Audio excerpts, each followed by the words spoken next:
Right. It's happening this Saturday, September 21. Can you please Sure. run us down what's going to happen that?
Well, I wanted to do a seminar, an all-day seminar on producing, really about producing movies and television for a global market.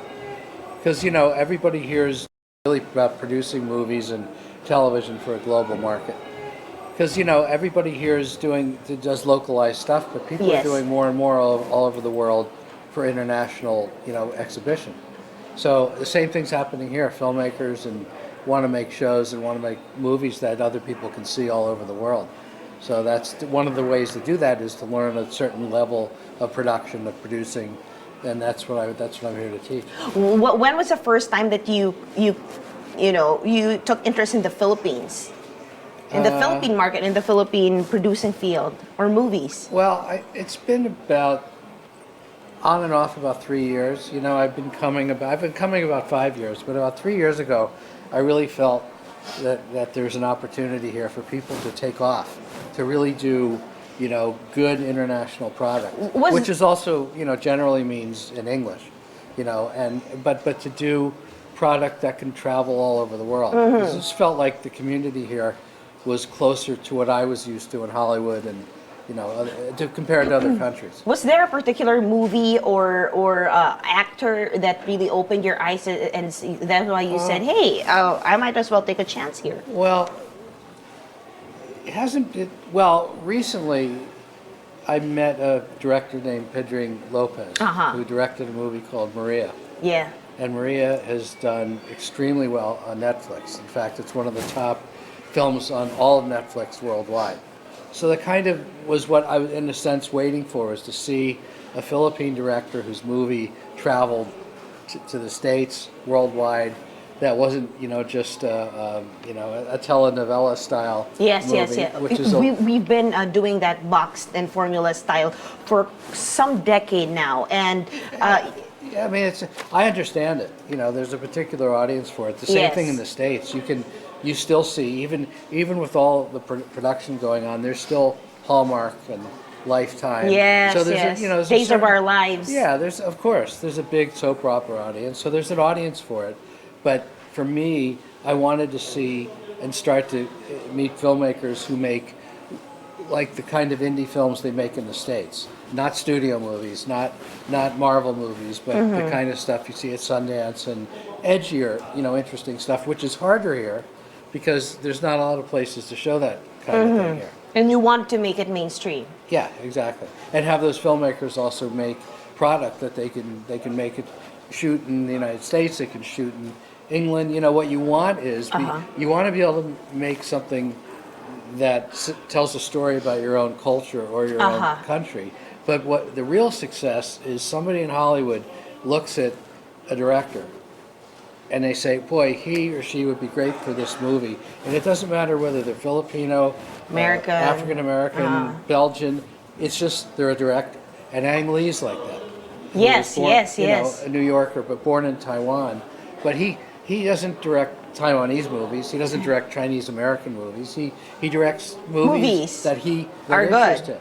Yes. So it's the same thing. That's the real success. What does it take for, or what will it take for Filipinos to arrive at that level? I think it's to some extent, it's you know, partially it's been a product of lower budgets, which push you into a certain, you know, you have to shoot fast. You don't have 7 days. Yeah, I mean, and you can't have the quality. Also, the screenplays need to be better. I think the stories and screenplays need to be better. The writing level, and generally a production value level. And that's also just if the budgets are a little higher, the bar gets raised, and you can compete internationally with other countries' product. And what will be the formula for your seminar this Saturday? How long will it be? What topics are you going to tackle? Most of the time, I'll be sleeping. Are you serious? Just kidding. No, Okay. I mean, what I like to do, it's an 8 hour, it's an 8 to 5. Wow, so it's a whole with day affair. Yeah, and I go through all different of the stages of production, from finding material to how to, you know, write a screenplay to get produced, putting it up, pre-production, principal photography, post-production, and then the marketing of the movie. So I take each stage of a film and break it down, you know, 15, 20 minutes each. And a lot of, I like to do a lot of interaction. There's a Q&A at the end, but while I'm doing it, I don't mind sort of interacting with people, and if people want That's to talk nice. about So, stuff. in just a day, in just 8 hours, they'll have the whole thing. They'll know the whole thing, the ins and outs of producing for Hollywood. And mga kapatid, kung di nyo po alam, si Scott Rosenfelt po, siya rin po yung isa sa mga producer ng Home Alone at Mystic Pizza, talagang biggest hits nung 90s and 80s. And hindi po talaga biro yung mga ni-line up niyang pelikula nung mga panahon na iyon. But right now, Mr. Scott, what movies are you producing? What stories are you interested in? I'm still interested in the kinds of things that are sort of an independent spirit, like Mystic Pizza, but are commercial. Okay. So I made a movie this past fall, and I just finished it, called Critical Thinking, which is about a high school chess team. Very motivational film about an inner city high school chess team in Miami. Kids who were Cuban and Dominican and Haitian, who were kind of cast off kids, who were taught by a Cuban American coach. Nice. And they became the national chess champion. So it's a really feel-good story. It's independent. It's commercial. It's a sports movie, but it's chess instead of basketball. And you know, it's the kind of movie I really love. Okay, for the people who will be joining this Saturday in your workshop here in TV5 Media Center Studio 4, will they also have your help in bridging the gap between the Hollywood line and what's happening in local? Yeah, because I'm doing one movie here specifically. I'm working on doing 3 or 4 other movies. Wow, that's a lot. TV5. In a span of a year? Well, over the next year and a half or 2, and working with TV5 on a slate of films. Wow. Can we know what the storyline would be? Well, those were in the talking stage. Under wraps. Yeah. The other one that I am doing with Pedro Lopez is called Escape, and it's a thriller.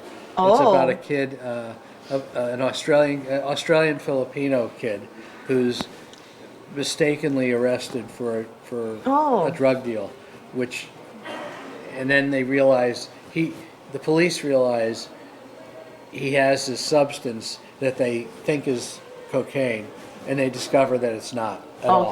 He's totally legit, but they throw him in jail, and you know, it's really hard for him to get out. So somebody's hired to get him out.